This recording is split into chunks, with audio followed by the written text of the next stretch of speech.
Welcome to Dead Man Talking. Tonight's story is another fantastic, exclusive and intense story written by my great friend Mr. Jim Lawrence.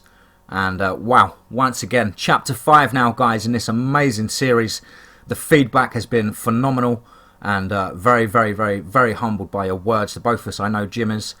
As ever, please do like, share and comment. Don't forget to hashtag TeamFEAR. Also, don't forget, if you're looking to support the show that little bit extra, you can check out the merchandise and grab yourself a fantastic warm hoodie or jumper or t-shirt for the coming winter months. Or you can also get yourselves over to my Patreon page, which I will be filling out over the duration of this week.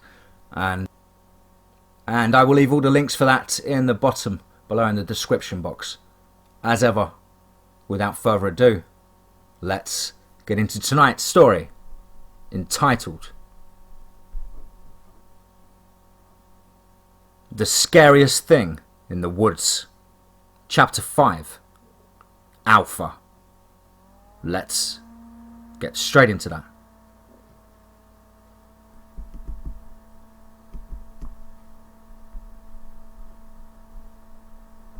Can't remember the time I felt this content. Oh yeah, it was before that episode in Kentucky. Before I had to come to get to grips with this world. Before I had to come to grips with who or what I am. It's nice to have Dawn around. She walks in the forest beside me, and Lou. Tony is with us, but has developed a flanking position to our right. He's smart, and he learns fast. I marvel at the way Dawn moves through the forest with a natural grace, like she was born to be here. She has stayed with me these past few days.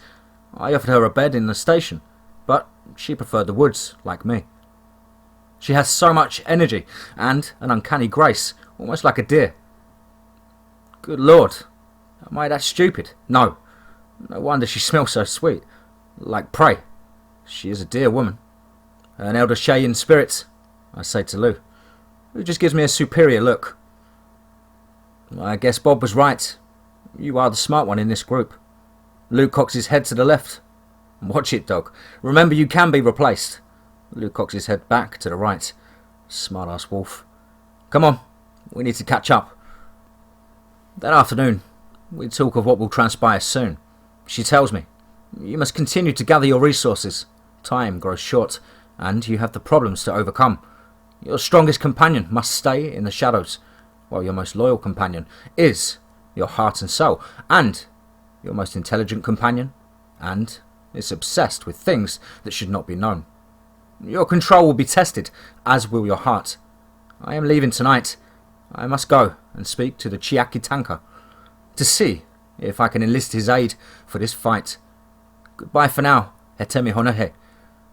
She walks towards the forest, and she disappears behind a clump of bushes. And that doe I have seen so many times walks out on the other side and bolts off. I simply say, until we meet again. It's late October now, and the snows have started early. I think to myself, I have unfinished business. Before I can move forward, I have to tie up the loose ends. Lou, his ears perk up. Are you ready to head back to Kentucky? I swear that wolf is smiling at me. You want to go back to Kentucky, yeah? Whoa! What for, eh? What for? I have unfinished business there. So, can I get the time off? Begrudgingly, Tom says yes. Something is down there, isn't it? I tell Tom yes, and that I don't know what it is. Tell him it moves through the woods easily. It's a little bigger than Lou. Tom, if there are such things as these cryptids, I think a US Forest Ranger should be the one to find it. And, if it has to be put down, that's my job. Tom can't find a reason that my argument isn't valid. I will have to figure out how much.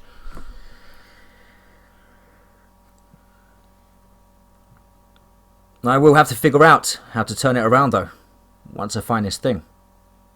I think of that night. Was it just more interested in those convicts than me? Did it sense something different, or even kindred in Lou and myself? It slaughtered that one and left the other in my custody. It could have easily attacked us that night, unprepared as we were. Could have been beaten, or we would have joined the ones it had killed. Well, get out of here. One before I change my mind. And Jim, good luck. I walk out, and Tom sits at his desk, thinking, should I have let him go? What does he know that he's not telling me? If I were younger, nah, I'd still be scared. Jim's not afraid though, with his skill and his rapport with that wolf. Hell, all wolves. Jim could be pretty scary, but is he the scariest thing out there? I'm driving quickly. I'm not stopping this time, nor am I going to the LBL Ranger HQ. I'm driving down US 68, heading straight to the ruins of Golden Pond. This is where those convicts escaped and got into the forest. The one that survived told me they were staked out for about 2 days by that beast, so Lou and I are going to start that way. I have more purpose in me this time. I believe in this thing, and I'm going to find it. And if it doesn't submit, or at least stand down, it dies. I don't know if I can kill it or not, but I definitely will try. I'm getting close to Golden Pond, and the city was depopulated in 1948 to make open for this forest. What I wouldn't give to talk to the people that lived there, just to see if that really was the reason they chose to move. Lou and I pull over, and I get out. Let's start looking for a path, eh boy? When all of a sudden we hear a shot, followed by a small explosion. We automatically go for cover, but we're not the targets. We move cautiously around the corner to see a middle-aged man, with a small targeting range set up. I observed for a few minutes. He was working on bullets, it looks like. He was dropping some liquid into hollow points, then he seals it with wax. The test fire causes an explosion. I have to check this out, and I call out, "Excuse me, sir, SIR. He turns and looks at me, weapon at the ready. "I mean you no harm, sir. I heard you shooting and wanted to see what you were up to. I'm not wearing my uniform." I raise my arms and step out from my cover, and he lowers his weapon, at least till Lou steps out with me. He screams, "Dogman!" and again raises his handgun. I shout, "No, no, it's just my dog." He lowers his weapon as we advance. "Mighty big dog you got there, son. I could swear that's a wolf." "Yeah, he's part wolf, sir." "And we are here to hunt what? These woods aren't safe anyway, without people running around out there shooting up the forest and getting eaten." "I don't plan on doing it either, sir. I've hunted this game before and I know how dangerous it is." "Where have you hunted this game before?" "Well, sir, once in Yellowstone, where I did catch my quarry, and I have hunted this one before too, and I almost got him." "You got one up in Yellowstone? And hunted the one down here?" "One. The one down here? You are so lucky to be alive then, boy. 'Cause you didn't hunt one here." "I'm pretty sure it did, sir." "There ain't one here, you damn fool. There's a whole pack." "A pack, I say, surprised. How many? 10? Maybe 12? Why do you think this town isn't here anymore?" "One. Did you live here back in 48? "I was young. My daddy was born here. Of course. They weren't back there then. When them loggers started cutting to widen paths for hikers and clearing the forest trails and decided to make this one of their national forests. Little Golden Pond just wasn't needed anymore." "Why did you stay?" "The wolf wares. The ones that killed my grandpappy. I aim to get them for it." "Oh, you mean the werewolves, don't you, sir?" I say as a chuckle. "No, wolf wares, young man. A werewolf is a man that turns into a wolf. A wolf were is a wolf that turns into a man. Only they hate man, so they turn into those standing wolves. Everyone always said silver would kill them. Well, it don't, even if you could hit one. Silver bullets don't fly very true. That Lone Ranger fellow was wrong, I think to myself. I know silver doesn't kill a werewolf. That's only a wives' tale, but it doesn't allow their wound to heal very easily. Then, how'd you kill them, old man?" "Well, come on over here, son, and I'll show you." He takes me to a table and laid out as a bullet-making material. I experimented with silver rounds, but the metal is just too hard to rifle down the barrel too well. So your aim is off. I think back to what I'd figured out about hard versus soft. So I tried a few variations. In California, they're experimenting with copper rounds, and they have proven dead accurate. I nod. I still wanted to try add silver, wives' towel and all. I tried silver nitrate, weighed the bullet off, and really no effect. But then, I tried this. 2 or 3 drops of this into a hollow point, copper bullet, a touch of sealing wax. Here, shoot that target with my 45.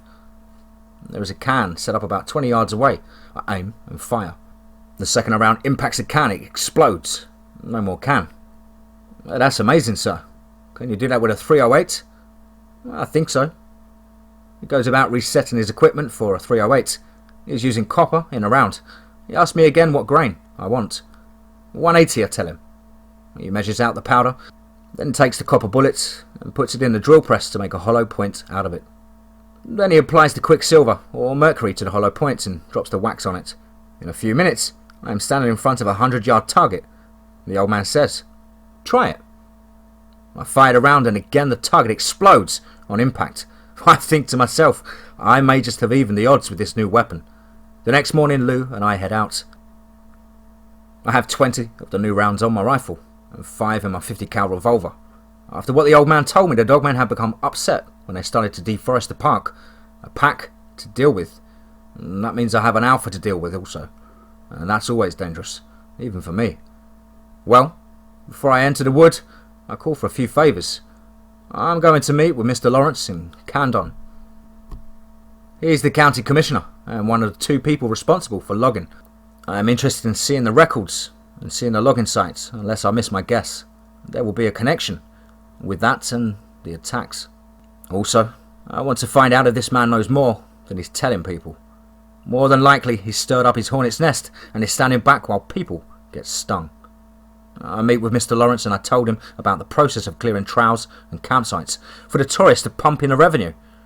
I ask about the missing and the attacks. I am told Eastern Puma. I'm told that this range is one of the last sites for the Eastern Puma, and they are very aggressive and territorial. I say that I have found wolf tracks, very large ones, and he starts to stammer, and he assures me that they do not have a wolf problem, and they post the areas that it's safe to camp in. The areas that they allow hunting, fishing, and deep hiking, it cannot always be patrolled, so people are advised to look on to their own safety. Surely, Mr. Johnson has hunted. You do know that bears can be very dangerous, and people that get too close tend to get hurt. Even you, Mr. Johnson, are not immune to getting hurt. I smile, as I notice the emphasis on me getting hurt.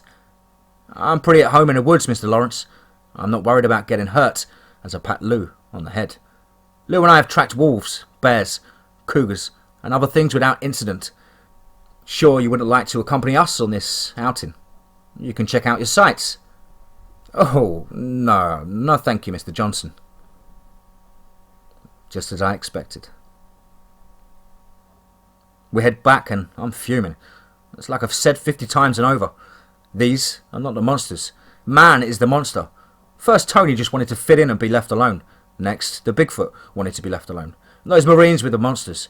Then the Skinwalkers, a man received the power to become a monster. And it was a man that summoned a satyr. This will be no different. The Dogman pack was placed in this situation to protect their territory from man. I think most likely if the Alpha is this aggressive, I may have to kill it or die trying myself. And it will be all that guy's fault. Oh well, it is what it is. This time, I don't allow myself to daydream. My senses are turned on and tuned in. I hear every little sound and catch every small moment. My life and the life of my brothers may depend on. I think about the old man that I meet making the ammunition. He said he boards himself up at night. These seem to be completely nocturnal. Tony isn't nocturnal. Or did I just change his habits? Lou and I move through the forest with ease. And we stop around 4. We were setting up, and if these creatures are more active at night, I don't want to be in a deep sleep in the dark. Cold camp and no fire. I sleep about 6 hours and I'm up and moving. I brought something special, but I debate using it. We find a game trail. Night vision goggles illuminate the forest. We're not the only ones out here hunting. I smell the scent, and so does Lou. I find myself wishing Dawn and Tony were out here with us. My version of Beauty and the Beast, his strength and her, well, beauty and brains, would be welcome right now. Movement off to the left. It's big but quiet, and I know the smell. As it marks its territory, I know that smell well. Get off the trail, boy, and we fade into the woods. I take out a flask. I collect it back at Yellowstone. I hope that this works. I dump a portion of the container on Lou and I. Gag! This stuff absolutely stinks. It's terrible. But if it covers our scent, it'll be worth it. After that, we move on again to the other side of the trail. 4, 5, no 6 dogmen then break from the cover. The leader is huge, absolutely monstrous. He's easily 2 feet taller than Tony, and he's sniffing around. All of a sudden, I get this cold feeling creep over me.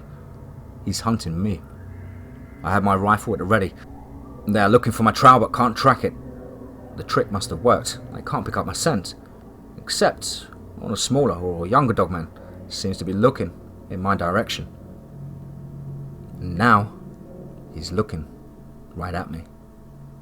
Our eyes lock. I ready my rifle. One of the bigger dogmen comes toward him and spins around, lashing him with the claws. The smaller dogman, I'm guessing an Omega, is being punished for not following the Alpha's lead. Dissension in the pack is good to know. They run off down the trail toward my camp. Yep, they're hunting me. Let's go the other way, boy. Let's find their lair. Daybreak is in a couple of hours.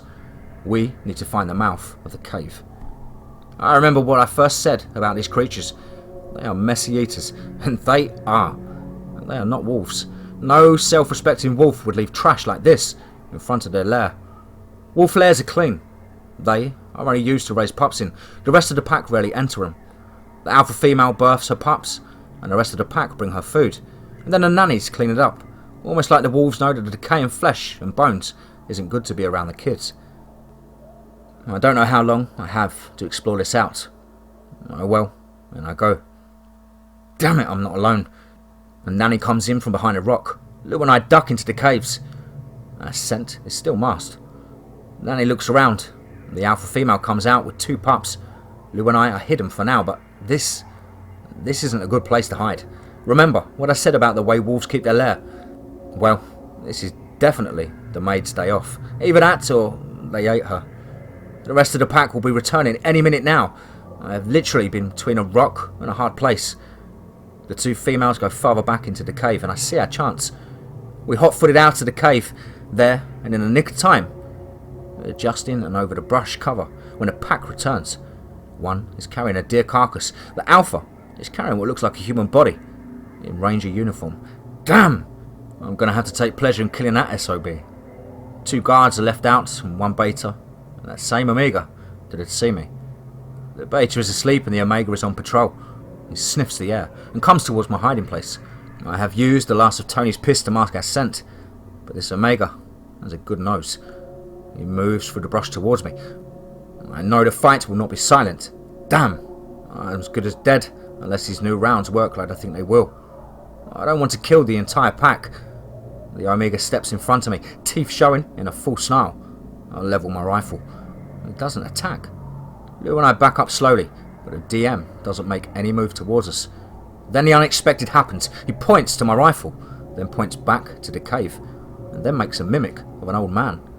Son of a bitch, he wants me to kill the alpha, and I think the pack is going to go after the old man tonight.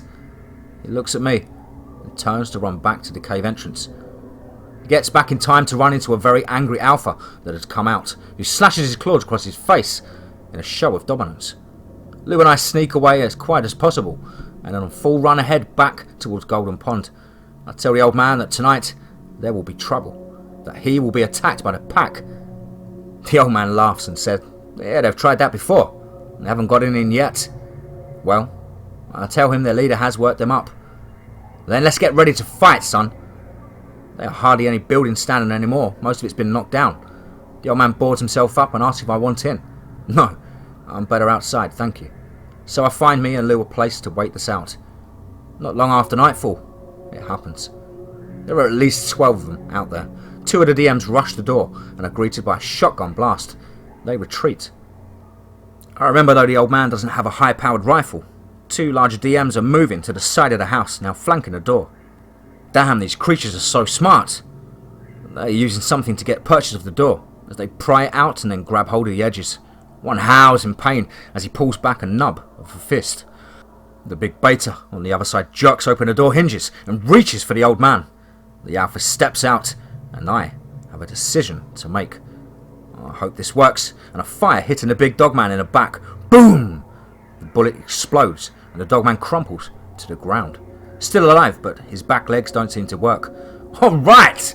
I shout as I watched the old man fire his .45 into the beta's face, also causing the explosion. This time, he doesn't move though. I take quick aim at the beta, but he is pointed at me and sent 2 DMs heading my way. I change my target, and I hit the other one in the chest 2 times. He drops to the ground in a heap. Lou is growling as the next one steps out from behind me. Lou sinks his fangs into the thing's throat. As a third dogman I didn't see reaches out and grabs me. My eyes stare as I'm lifted into the air. The dogman lowers me back to the ground, turns and bites the neck out of the one that's wrestling with Lou. He slumps over dead. Lou and I both look at the dogman as he points to my rifle and then points to the alpha, turns and runs off. I look up and the alpha has the old man in his grip, jaws open wide. My next round takes the alpha in the back, but no explosion. But he does drop the old man, and at least I see he's still alive. The alpha charges me. I fire again and again and I take him right into the lungs. Again no explosion. Damn my luck.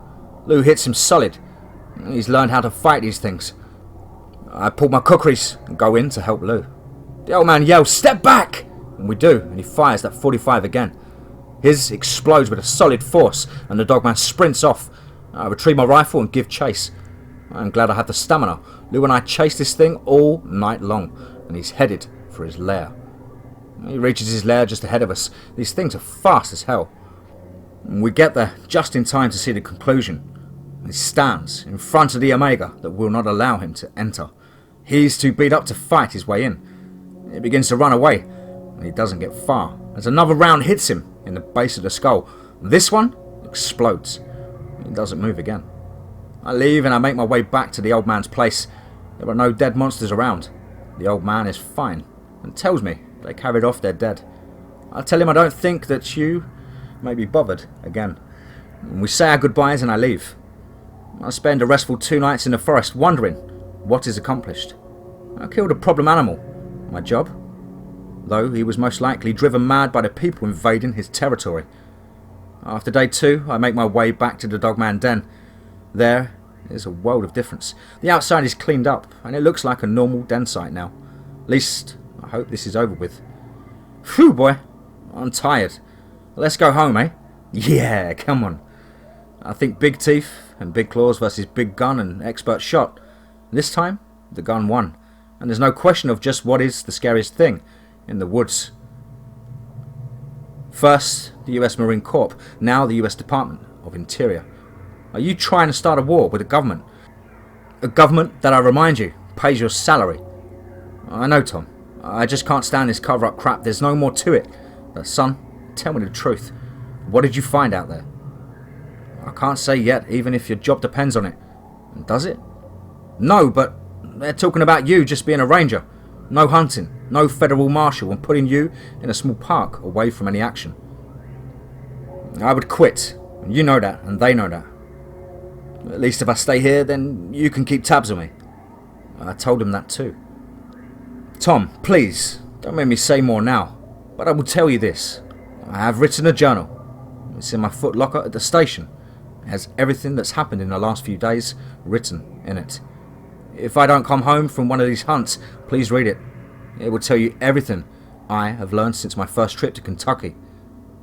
I leave the office and go to the station that I might as well call home. Seems kinda empty without Dawn here. Lou and I relax, and Tony comes loping up. I rub his head. You must save this boy. I try to fathom what would happen if I'd moved to South. Lou's coat wouldn't like that. He's like me, he's built for the cold weather. And Tony now, that would be a problem. I am broken from my thoughts when the satellite phone begins to ring. I pick it up. Yes, this is Jim. Oh, howdy. Yes, Steve, what's up, bro? It's Steve Smith, one of Bill's researchers. What do you mean you can't find him? He left here about 3 weeks ago. Said he was heading to Texas to check on some aggressive Bigfoot down there. Okay, calm down. Yeah, okay. Calm down, I'll head down there ASAP. Okay, keep me posted on the loop, yeah? I need to head to Texas. Tom is not going to like this. I was right. He didn't. This is leave without pay, and going on my record. Like I care about that. I'm afraid for Bill too.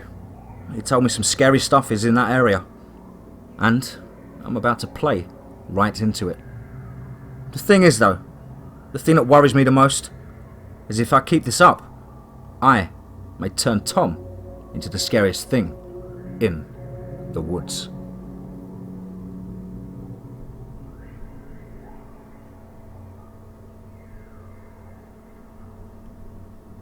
Wow, fantastic stuff again there from Jim Lawrence. Thank you ever so much, Jim, for your dedication. I know I had quite a long time in getting this one up onto the channel. Guys and girls, he actually got this story over to me the night after I last posted Chapter 4. I do apologise for the wait. As you know, it's been a bit of a hectic time here on the channel. But again, the support, the family vibe over in the cabin is wonderful. And if you haven't had the chance to check out the cabin private Facebook group, DMT's Cabin in the Woods, and feel free to join part of the family. As ever, guys, please do let us know down below in the comments what you thought. Please do like and share. Again, I will be posting lots of links in the description box in regards to merchandise, my Patreon, and anything extra that's coming up in the works. As ever, I hope you're all well and happy. And above all, remember, be safe, not sorry.